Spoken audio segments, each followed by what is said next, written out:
Vamos a hacerla alternadamente. Lucas 24, me he equivocado de capítulo, del 13 al 35. Dice la palabra de Dios: y he aquí 2 de ellos iban el mismo día a una aldea llamada Emaús, que estaba a 60 estadios de Jerusalén. E iban hablando entre sí de todas aquellas cosas que habían acontecido. Sucedió que mientras hablaban y discutían entre sí, Jesús mismo se acercó y caminaba con ellos. Mas los ojos de ellos estaban velados para que no le conociesen. Y les dijo: ¿qué pláticas son estas que tenéis entre vosotros mientras camináis? ¿Y por qué estáis tristes? Respondiendo uno de ellos, que se llamaba Cleopas, le dijo: ¿eres tú el único forastero en Jerusalén que no has sabido las cosas que en ella han acontecido en estos días? Entonces él les dijo: ¿qué cosas? Y ellos le dijeron: de Jesús Nazareno, que fue varón profeta, poderoso en obra y en palabra delante de Dios y de todo el pueblo. Y cómo entregaron los principales sacerdotes y nuestros gobernantes a sentencia de muerte y le crucificaron.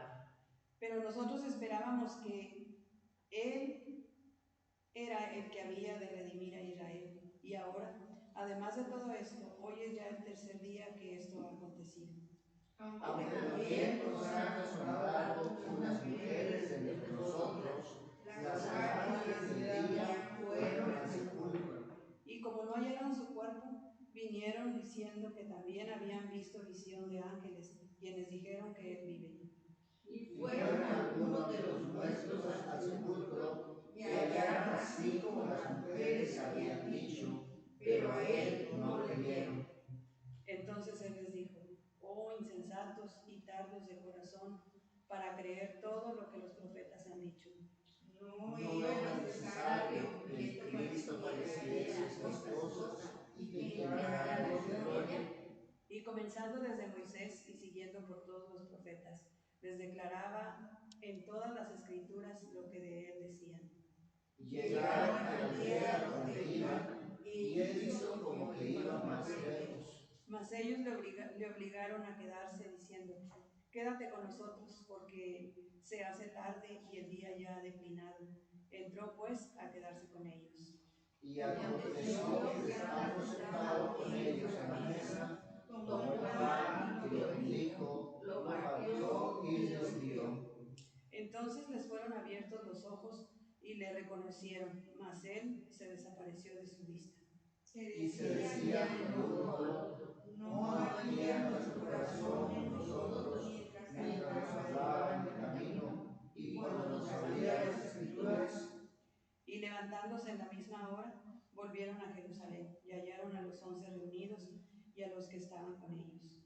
Que decía: ha resucitado el Señor verdaderamente y ha aparecido a Simón. ¿Juntos? Entonces ellos contaban las cosas que les habían acontecido en el camino y cómo le habían reconocido al partir el pan.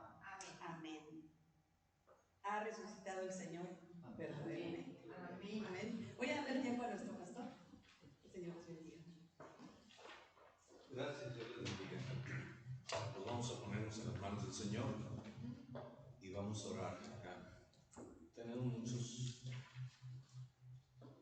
motivos de oración, pero uno de ellos, que es el principal, es precisamente tener un Cristo vivo y resucitado. Con ello es suficiente para darle gracias a Dios, pero vamos a orar.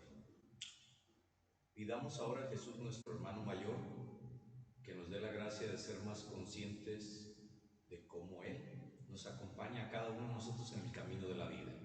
Para ello tenemos que acordarnos que siempre ha estado a nuestro lado, que cuando nos sentimos solos y abandonados, Él está ahí presente. Cuando creemos que estamos en la crisis, Él está presente. Por eso, Jesús, ven a caminar con tu iglesia por los caminos de la paz y del amor, que nos lleven a los hermanos y al destino de la alegría que perdura para siempre. Pero también Señor, ven a caminar con las iglesias que te reivindican como su Señor y condúcelas a un auténtico encuentro fraterno para que tú seas su único Señor y Pastor. Y Jesús, ven a caminar con nuestro país. Inspira con tu espíritu a nuestros líderes para que sean hombres y mujeres de integridad, que se preocupen de verdad y preferencialmente de su pueblo empobrecido y necesitado. Jesús, ven a caminar con todos los que sufren. Alivia su pesada carga y su dolor, ya que tú experimentaste la pesada cruz, y nosotros ayúdanos a alzar a nuestros hermanos de sus penas y miserias. Y todo esto, Padre Santo, te damos gracias por quedarte con nosotros. Alienta y anima los corazones de todos nosotros con tus palabras amables y con tu amistad perdurable, pues tú eres nuestro único Señor y Salvador. Por eso te pedimos que nos auxilies a todos los que están enfermos, a todos los que están solos, a todos los que se sienten abandonados, pero que nos envíes con ellos para que estén acompañados de ti y de nosotros. Te lo pedimos en el nombre poderoso de Cristo Jesús. Amén. Pueden tomar asiento. Hay veces nosotros tenemos un problema muy grave. Hoy Lucas nos hace cosas extrañas. La Biblia está escrita para cada uno de nosotros, pero no lo comprendemos así. Por ejemplo, ¿por qué nada más menciona una persona? No sé si lo notaron. Y Cleofás tiene nombre y el otro no. ¿Qué tienen en común esas personas? Pues a lo mejor tienen en común que estuvieron con el Señor. ¿Qué tenemos en común nosotros? Pero ¿será suficiente conocer al Señor como ellos lo conocían? Porque lo que observamos es que no fue suficiente que conocieran al Señor. Aparte de no creerle, venían discutiendo entre sí. No nos dice si son amigos, pero sí nos dice algo la palabra del Señor. Identifícate con ese que no tiene nombre. Porque a veces no basta con ser del mismo pueblo, no basta con ser del mismo rebaño. Y ayer no me entendieron el concepto. Nosotros creemos ser pueblo de Dios, pero como que el pueblo tiene niveles. No queremos mezclarnos con nosotros. Qué difícil es decir, todos los que están aquí son hermanos míos, pero no los conozco. Cuando nos dicen no te vas a juntar la iglesia tuya toda en una mesa, sino que se van a distribuir para que se conozcan los hermanos entre sí, porque todos son hermanos y todos son discípulos. Pero empieza a ver el celo tonto de quién es mejor. Cuando dice discutían, no es un término en griego que signifique platicar, sino que ellos venían cansados, agobiados, derrotados, infelices. Todo lo que habían pensado del Mesías se había venido abajo. Ellos iban desilusionados, su ilusión se había terminado. A veces nosotros, las experiencias de fe que tenemos, queremos ver al Señor. Pero aquí hay casos raros. Primero, en el camino. A ellos les llamaron los del camino en Corinto, porque eran los que iban en el camino. La iglesia hoy se estancó en unas bancas y en el camino no reconoce al Señor ni reconoce a los hermanos. No estoy hablando de usted y de mí, estoy hablando de la iglesia en general. Entonces hay dos conceptos. Primero, no basta con conocer a Dios, no basta con leer la Biblia para tener fe. La fe no está puesta en mí, está puesta en Él, en quien yo he creído, no en que yo he creído. Ese es otro defecto enorme de la iglesia evangélica. Se siente superior porque conoce la Biblia. Yo creo que si usted y yo hubiéramos estado ahí con los discípulos, hubiéramos regresado. ¿Cómo regresaban?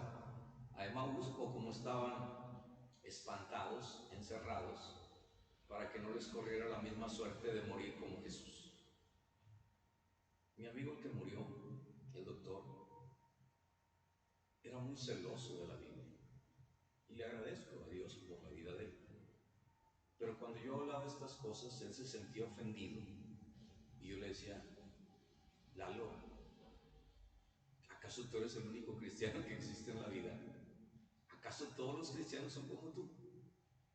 Yo estoy hablando de algo bien claro, porque él me decía: si yo hubiera estado en ese momento, yo hubiera gritado que no crucificaran a Jesús. Y yo le decía: Lalo, te conozco desde niño, y tú me conoces a mí, y somos amigos y nos amamos. Yo creo que tú serías el más fariseo de todos los fariseos cuando estuvieras ahí. Y me decía: no, porque yo hubiera reconocido a él como Mesías. Le dije: pero ¿cómo si no tenías el Espíritu Santo? Y el problema de la iglesia actual es que no tiene el Espíritu Santo.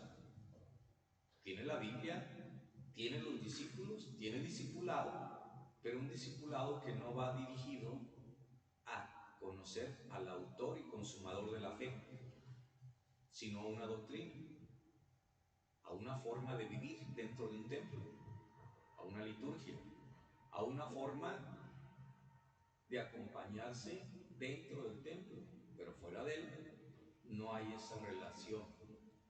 Si no hay la relación entre los hermanos que vemos, es difícil ver la relación con los hermanos que no vemos, que también son hermanos.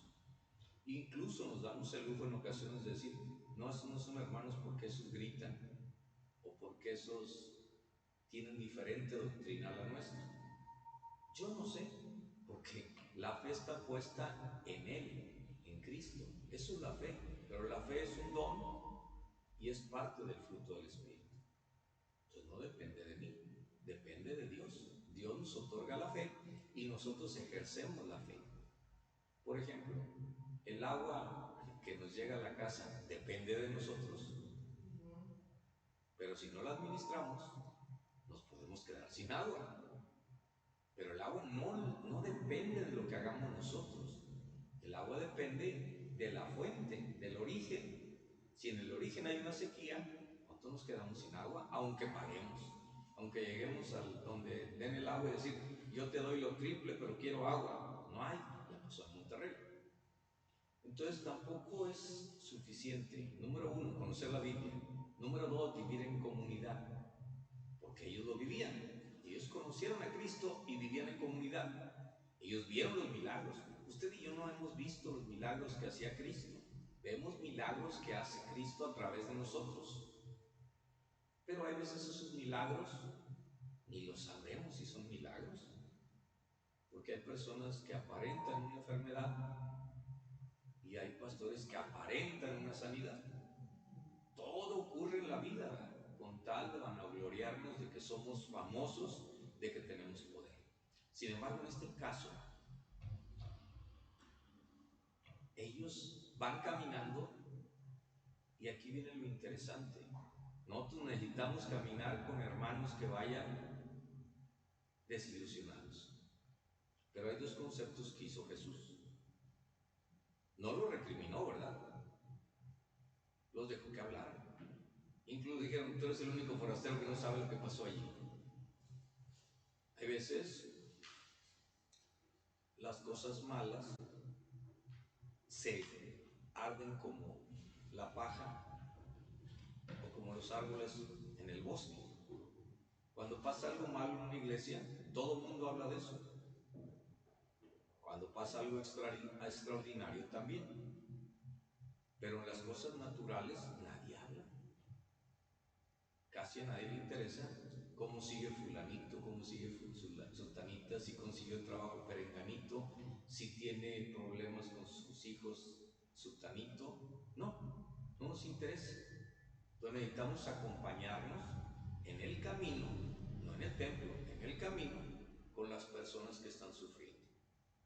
Número dos, nos van a decir muchas cosas, hay que tener cuidado.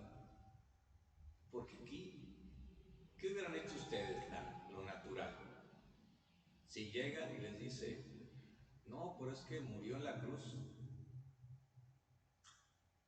Número uno, no le está hablando a gente que no sabe nada de la Biblia. Está hablando a judíos que conocían la ley y los profetas.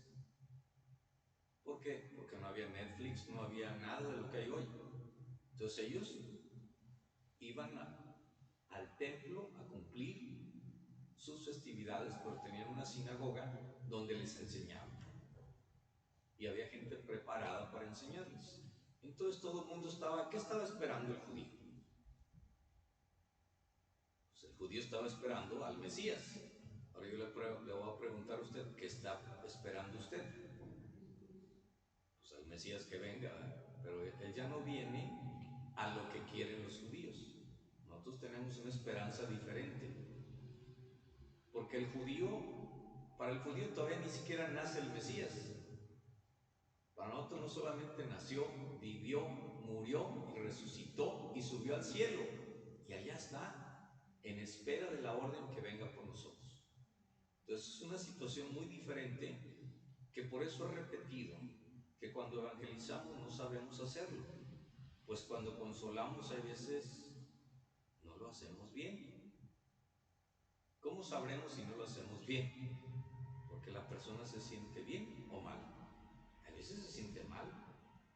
Jesucristo los escuchó y les empezó a narrar lo que decían las profecías para demostrarles que lo que para ellos era una derrota era una victoria para Dios, porque era lo que había ocurrido, predicho siglos antes. Entonces, en el camino tenemos que estar con los ojos abiertos, con el corazón abierto y con el entendimiento abierto, pero sobre todo con la revelación del Espíritu Santo, para no decir cosas que ya sepan. Ellos, aunque lo habían escuchado, no lo habían entendido.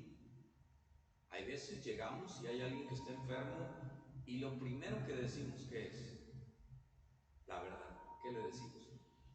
No te preocupes, Dios sana. Parece que esto no molesta, pero supongamos que usted está enfermo y es una enfermedad terminal y le dice a alguien a usted, no te preocupes, Dios sana. Disculpe, ¿usted lo sabe o no lo sabe? Si es cristiano lo sabe. Ahora le dice, nada más pon tu fe en Él. Disculpe, ¿tiene la fe puesta en Él o no? Sí. Entonces a veces decimos cosas que no sabemos ni cómo hacer, como cuando hay un muerto. No sabemos qué decirle a la persona, ¿verdad? Se siente uno impotente. ¿Cómo le podemos decir a una esposa que se quedó viuda? ¿Cómo podríamos decirle nosotros a esa persona que en un momento dado no hay palabras, ¿verdad? ¿Qué le podemos decir? A veces no es necesario decirle, hay que abrazarla. Si hay que llorar, hay que llorar. Y si no, hay que consolarla. Pero eso no nace de nuestro corazón, de nuestros labios, porque a veces nos quiebra el corazón y no sabemos qué decir. Sin embargo, Jesús les fue mostrando en el camino por qué razón tenía que sufrir, por qué razón tenía que morir, pero cuál era el objetivo y el fin y el propósito del Mesías, y que ellos recordaran lo que Él les había dicho en esos caminos de Jerusalén, Jericó, de todos los lugares, Cafarnaúm, de todos los lugares donde anduvieron con Él. Porque estos dos discípulos estuvieron con Él desde el principio hasta el final, porque fueron los que estuvieron ahí, ¿no? Nada más cumplieron dos que estuvieron con Él todo ese tiempo. Estos discípulos no sabemos si tenían poco tiempo que se habían juntado. No conocemos nada de ellos, porque no importa. Los discípulos no son tan importantes como el Señor. Y el discípulo tiene una medida de fe que va a ser de acuerdo al mandato que le dé Dios. no todos debemos tener la misma medida y unidad de fe, porque cada uno fue llamado para diferentes cosas. A veces queremos que todo el mundo tenga la fe que yo tengo, lo cual el crecimiento de Cristo en el corazón del hombre es diferente al crecimiento de Cristo en el cerebro del hombre. En el cerebro del hombre puede conocer mucho de Cristo, pero su corazón está vacío de Dios. Y hay personas que tienen mucho sentimiento de Dios, pero no conocen quién es Dios. Ahí se ven los discípulos, ¿verdad? A lo mejor iban discutiendo uno que sabía mucho de que Deuteronomio dice que maldito el que sea colgado en el madero. ¿Cómo iba a ser posible que Dios enviara a un Mesías a morir así? Mientras el otro a lo mejor iba discutiendo, pero ve lo que hizo. Había una discusión, pero ¿de qué se trata la discusión? La discusión se trata de saber quién sabe más, no de saber quién tiene a Dios. Y cuando se presenta Jesús en el camino, usted nunca ha estado desilusionado, solo, abandonado, en crisis. Y qué feo es que nadie se acerque. Claro que se acerca a Dios, pero en ese instante, ¿cómo nos sentimos nosotros? Nos sentimos inútiles, nos sentimos solos, nos sentimos abandonados. ¿De quién? De los hermanos. No de Dios, de los hermanos. Y eso ha sido suficiente para que muchos discípulos ya no quieran estar en la iglesia. Además, teníamos que ver algo. Esos caminantes no les reconocieron. Porque cuando uno está triste, no ve lo que está alrededor, ve su tristeza. Cuando uno está desesperado, no ve lo que está alrededor. Cuando muere un ser querido y hay un sepelio, va muchísima gente. Pero nosotros no nos vamos a acordar de todos los que fueron, porque en ese instante nuestra mente está nublada, nuestro corazón está triste, nuestros ojos están hacia abajo. No queremos nosotros ni siquiera hablar. Y cada cosa que nos dicen qué buena persona era, nosotros nos destroza por dentro. Pues bien,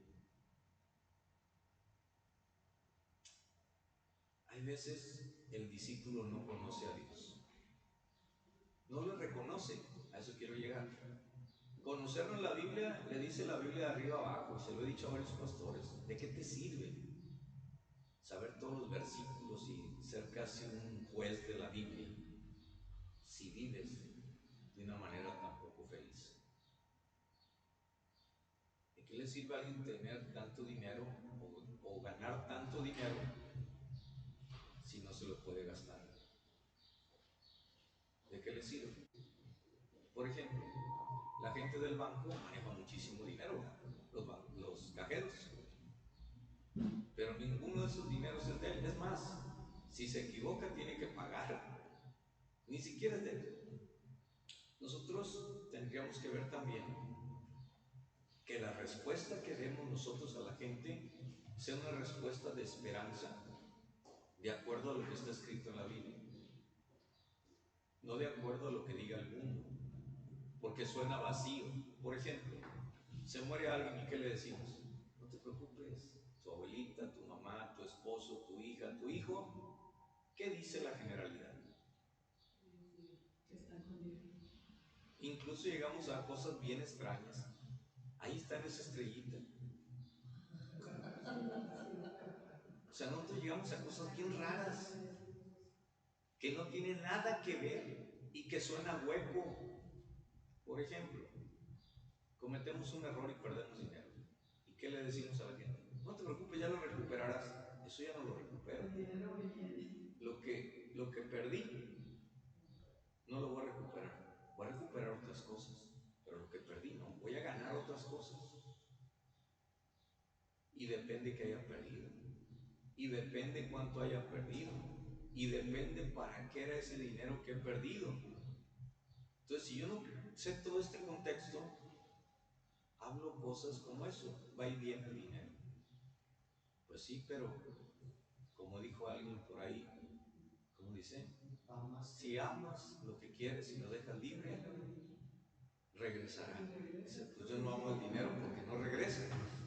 Entonces, hay veces nuestra forma de hablar no nos lleva a un proceso de la fe. ¿Qué es el proceso de la fe? Primero, abrirse. Ellos se abrieron, lo que traían se lo dijeron a ese desconocido.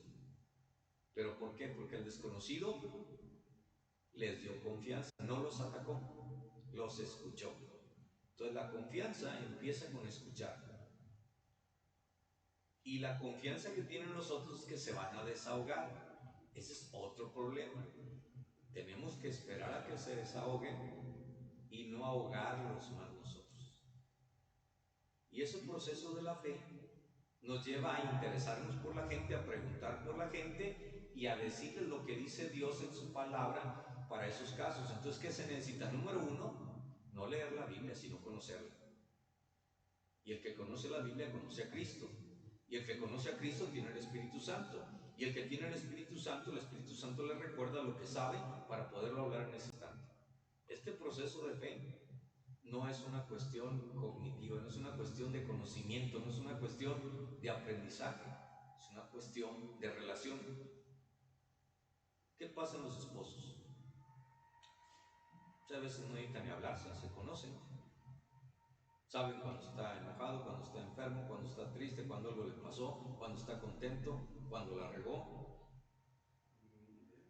Todos saben, con una mirada, porque hay una relación.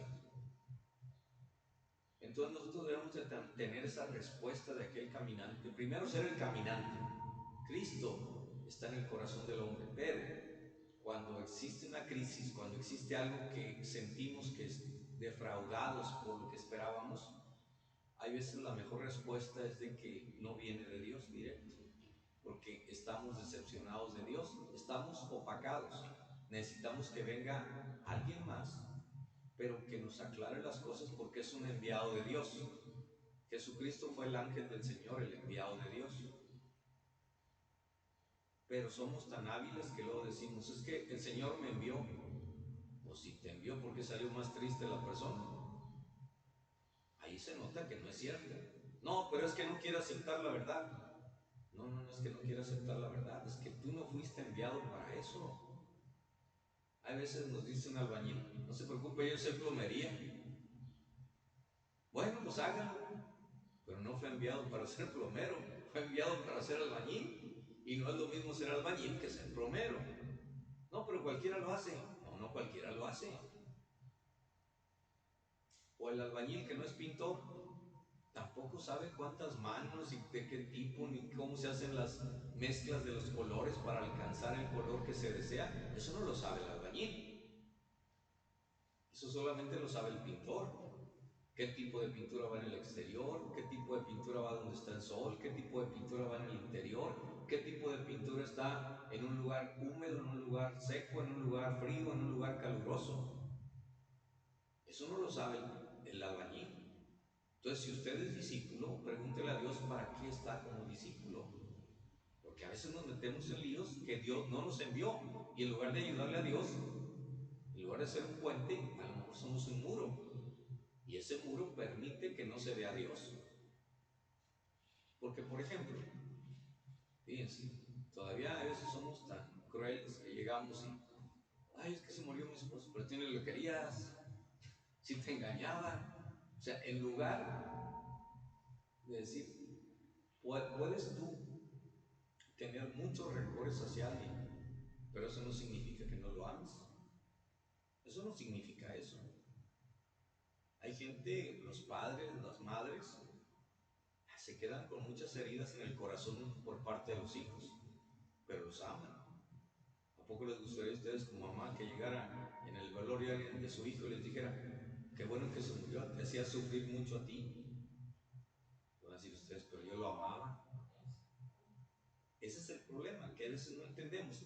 Y lo interesante es lo que sigue, que hasta este instante esos dos personajes ni sabían quién iba al lado,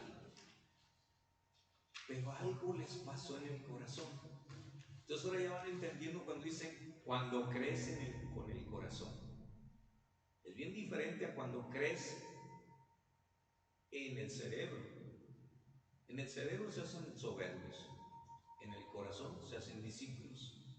Estos discípulos les ardió el corazón cuando escucharon todo aquello.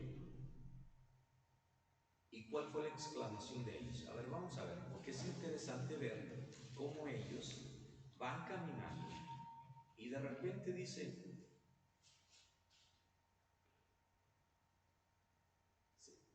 no hallaron su cuerpo, vinieron diciendo que también habían visto visión de ángeles que dijeron que él vive.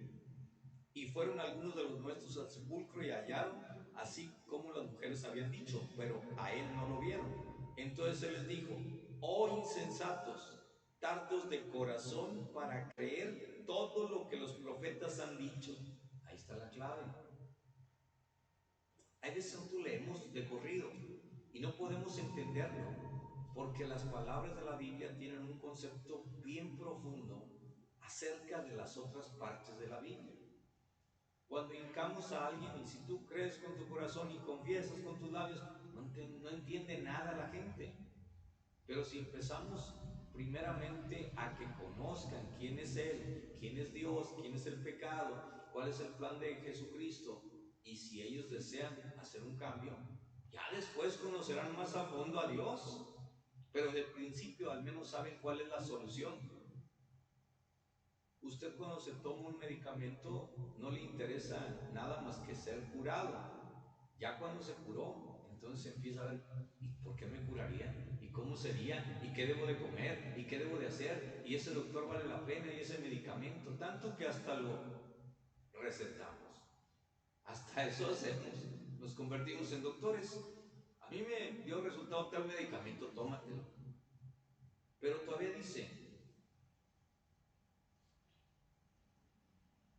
¿no era necesario que el Cristo padeciera estas cosas y que entrara en su gloria? Y comenzando desde Moisés y siguiendo por todos los profetas, les declaraba todas las escrituras lo que de él decían.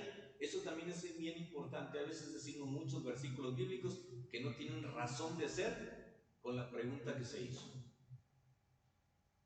Parecemos máquinas, pero no estamos dando la respuesta. Si alguien dice, me siento mal porque pues no siento a Dios en mi corazón. No, y le decimos un chorro de versículos, y a lo mejor lo que tenemos que decirle, disculpa, no dice la Biblia que si tú crees, todo es posible. ¿Por qué no crees? ¿Qué tú crees que no es posible que se haga en ti? Y entonces empezamos a descubrir que no cree porque él ha pedido una cosa o ella ha pedido una cosa y no llega a esa cosa. Desde ahí puede empezar una crisis de fe. Llegaron a la aldea donde iban y él hizo como que iba más lejos, fíjense. Él hizo como que iban más lejos, mas ellos le obligaron a quedarse diciendo, quédate con nosotros porque se hace tarde y el día ya ha declinado. Quédate con nosotros. ¿Qué le tenemos que decir a Dios? Quédate con nosotros. No te quiero ir a ver al templo, no te quiero ver en la Biblia, te quiero que te quedes con nosotros. Un verdadero discípulo no se basa nada más en su conocimiento y andar apantallando a los demás, no. Se basa en tener una relación continua y viva con el Señor todos los días. No es que yo oro a las 5 de la mañana, muy bien, y de las 6 en adelante, a lo mejor ya no oras, pero yo me levanto temprano porque se levantaba David temprano. Pues qué bueno que se levantaba David temprano, pero tú no has visto que David también estaba en relación con Dios, porque su corazón ardía igual que el de ellos. Estaba en sintonía con Dios. Entonces lo que necesitamos es estar en sintonía con Dios. Y esto que estoy diciendo es que entonces ya cuando se quedan, ¿qué es lo que dice? Entonces les fueron abiertos los ojos y le reconocieron, mas él se desapareció de su vista.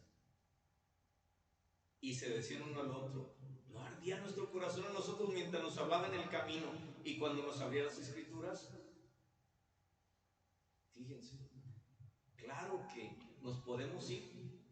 Hay gente que lee mal esto. ¿Por qué? Porque dice, entró pues a quedarse con ellos, y aconteció que estando sentado con ellos a la mesa, tomó el pan y lo bendijo y lo partió y les dijo. Entonces, al darle el pan, no, cuando hizo todo el ritual que ellos habían visto, ¿dónde? En el camino.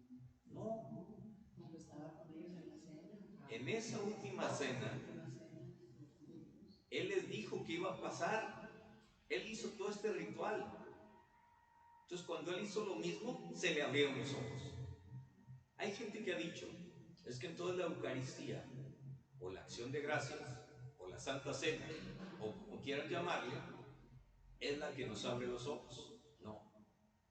Lo que abre los ojos es entender lo que hace Jesús, no lo que yo creo sobre eso. Porque no creyeron en el partimiento del pan, creyeron que realmente se le abrieron los ojos que Él era Jesús. Esto es interesante por muchos motivos. En el versículo 16 dice, mas los ojos de ellos estaban velados para que no le conociesen,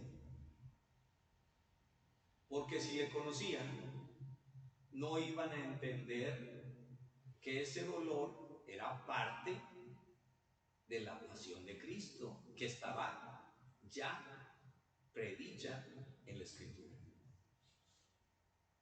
Fíjense, voy a poner un ejemplo bien tonto. Vemos a alguien que nos dice, tiene cáncer terminal, le quedan 2 meses. Y nosotros a los 2 oramos por ellos y a las 2 semanas lo vemos ya bien. ¿Qué perdimos en el camino?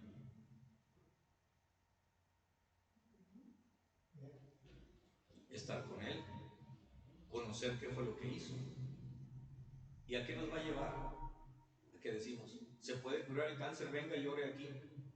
No, nosotros no sabemos qué hizo Él allá, a solas, que Dios le abrió los ojos. Eso no lo tenemos nosotros en la mente. Nosotros incluso hasta nos vanagloriamos que en la iglesia se han curado personas. No lo sé, se han curado en el corazón, y del corazón, ahí Dios ha hablado con ellos. Y en cambio, podemos ver que alguien que oramos por él y murió al día siguiente. ¿Y cómo nos sentimos? No sé qué caso. A veces nos sentimos mal, ¿verdad? Porque decimos, caray, si pedimos sanidad y murió, y todavía hay gente que es tan arrebatada que dice, no, que no venga él porque cada vez que viene se muere. Fíjense nada más, de una oración casi de Dios que sana a otra oración que casi del diablo que mata. Pero perdón, es la misma oración, es la misma persona y es el mismo Dios, pero nosotros no estamos en relación con la persona. Entonces, cuando se abren los ojos al ver que parte el pan, y se les abrió el entendimiento, se les abrió el corazón, se les abrió todo, pero ahí desapareció. ¿Por qué? Porque ellos, ¿qué hicieron? Si sin saber quién era le dijo, quédate con nosotros, si él siguiera ahí, ¿qué hubiera dicho? ¿Qué hubieran dicho ellos? Pues aquí estamos seguros, hagamos 3 chozas y nos quedamos aquí. No. Entonces, al desaparecer Cristo, ¿qué ocurrió con ellos? Iban todos desanimados, desalentados, con problemas. ¿Y cómo regresaron? Fíjense cómo dice aquí. Y levantándose en la misma hora volvieron a Jerusalén y hallaron a los 11 reunidos y a los que estaban con ellos, que decían, ha resucitado y ha aparecido a Simón. Entonces ellos contaban las cosas que les había acontecido en el camino y cómo le habían reconocido al partir el pan. Fíjense otra cosa también interesante. Ya estaban los 11. Todavía no se elegía el 12º. Porque ellos, ¿cómo estaban? Pues espantados, desilusionados, decepcionados, caídos, sin fe, porque aquel que no tiene fe es que no tiene a Cristo, punto y aparte. ¿Y qué recomendamos nosotros? A ellos recomendamos cosas bien extrañas. Si tienes fe, ve al templo. Y la pregunta que tendría que hacerle la persona, ¿y ahí encuentro a Cristo? Y yo le pudiera decir, pues no sé, porque Cristo está contigo. Si tú vienes al templo es porque tienes a Cristo en el corazón. Pero si no tienes a Cristo en el corazón, ¿a quién vas a encontrar? Pues a los hermanos. Pero a Cristo va a ser difícil, porque a Cristo se le encuentra en el interior de aquel que ya conoce. Estoy hablando del que no conoce, pues no podemos juzgarlo, ¿cómo va a saber? En cambio, esos eran discípulos que sí sabían lo que había dicho Cristo, lo que había hecho Cristo, lo que les había prometido Cristo y lo que había dicho también los profetas y la ley. Porque aún cuando ellos hubieran recibido de Cristo la palabra de Dios, si ellos no hubieran sido educados por Cristo, hubieran pasado tiempo con Cristo y hubieran ido a la sinagoga, hubieran entendido, pues hubiera sido bien difícil, ¿verdad? Por eso nosotros cuando traemos a alguien nuevo y queremos que entienda todo, pues va a estar bien en chino. Queremos que se comporte como no se comportan los que supuestamente ya saben. Entonces estos personajes regresan. Entonces, aquí tenemos que hacernos varias preguntas ya para concluir. Número 1, estoy convencido de la necesidad de diálogo para que haya una convivencia. El problema no es estar convencido si lo hago o no, porque aquí viene, ¿qué está faltando entonces en nuestros diálogos? Ahorita decía, qué bonito es llegar y dialogar, porque en la iglesia cada quien llega con su santo, cada quien llega a lo suyo y se va con lo suyo. ¿Y qué dijo Jesús? ¿A qué vino Jesús? A lo suyo, y los suyos no le recibieron, porque los suyos tenían lo suyo, no lo de Dios. Ahora, lo que tenían los otros era malo, no era malo, pero era insuficiente. ¿Es malo venir al templo? No. ¿Es malo leer la Biblia? No. ¿Es malo reunirse? No. ¿Es malo cantar y alabar? No, pero no es suficiente. Ese es nuestro problema. ¿Qué es lo suficiente? Lo único suficiente es Cristo Jesús. Aunque no alabe, aunque no adore, aunque no estén las personas, aunque no tenga Biblia, pero tiene a Cristo en el corazón, usted tiene fe. Y ese es nuestro problema. Queremos que la fe entre casi como cuando nos enseñaron a hablar y escribir. ¿A base de qué? Sí, de esfuerzos, de golpes, de sangre, porque la letra con sangre entra. Pero aquí es al revés. La sangre de Cristo es la que entra en nosotros y nos renueva, y el Espíritu Santo es el que nos guía. Pero necesitamos también hacer todo lo demás, pero no basar la fuerza nuestra en todo lo demás, sino en Cristo Jesús. Y esto que estoy hablando es en teología, pero muchos hoy están estudiando una teología light, donde le están diciendo la prosperidad, la fe, de otra forma, de otro Dios, aunque sea la misma Biblia, porque están basándose en hombres, no en Dios. La segunda pregunta, ¿leo la palabra de Dios? ¿Me creo que cuando yo oro con esa palabra es el mismo Padre del cielo el que baja a conversar conmigo? Sí. Porque hay gente que no. Y le voy a decir por qué. Y esto es bien importante. Si realmente usted cree que Dios conversa con usted, le voy a hacer una pregunta. De la última vez que leyó la Biblia, ¿cuánto tiempo estuvo escuchando a Él?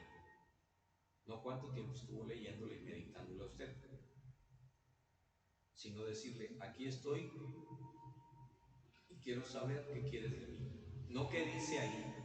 Lo que dice ahí ya lo entendí. Ahora, ¿qué debo hacer yo para lo que dice ahí? ¿Qué quieres tú que yo haga con lo que dice ahí? A lo mejor le dice Dios, no quiero que hagas nada.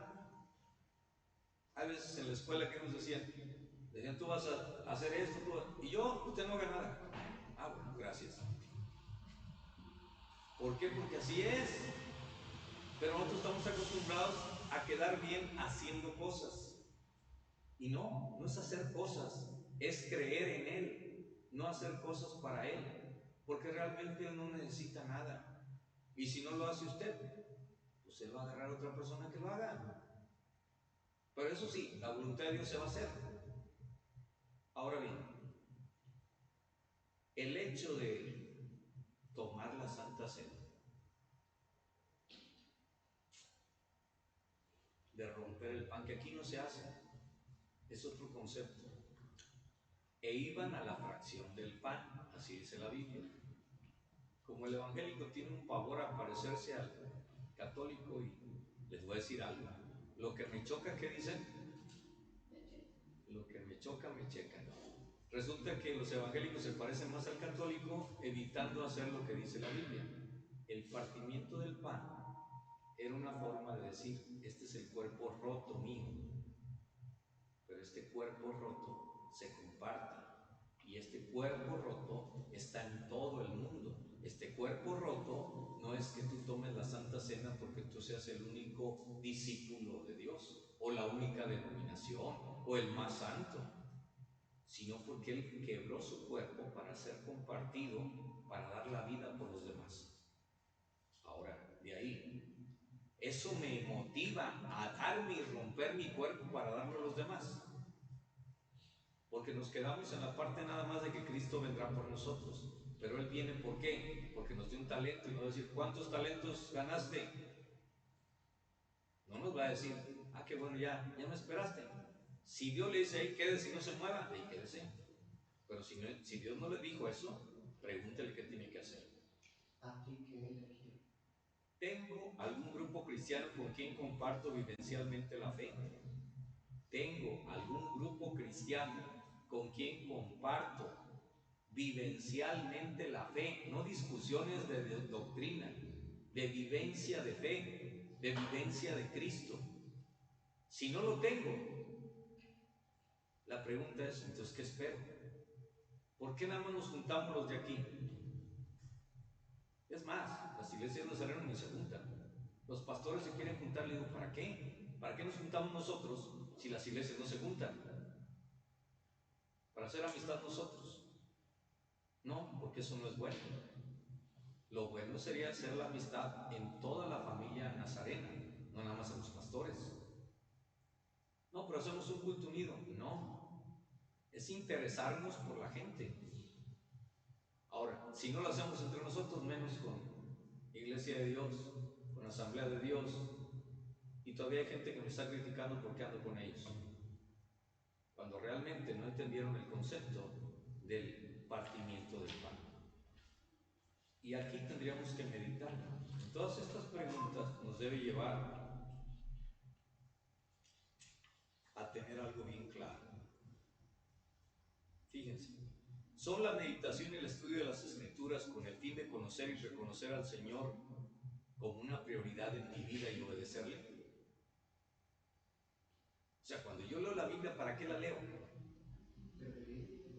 Porque mucha gente la lee para predicar, para enseñar, para aprender, pero para vivirla y para que sea la prioridad en mi vida. Si en ese día entendí y Dios me dijo que lo que debo de hacer es tener los ojos abiertos ante las necesidades de las personas, ¿qué tengo que hacer? ¿Encerrarme o salir?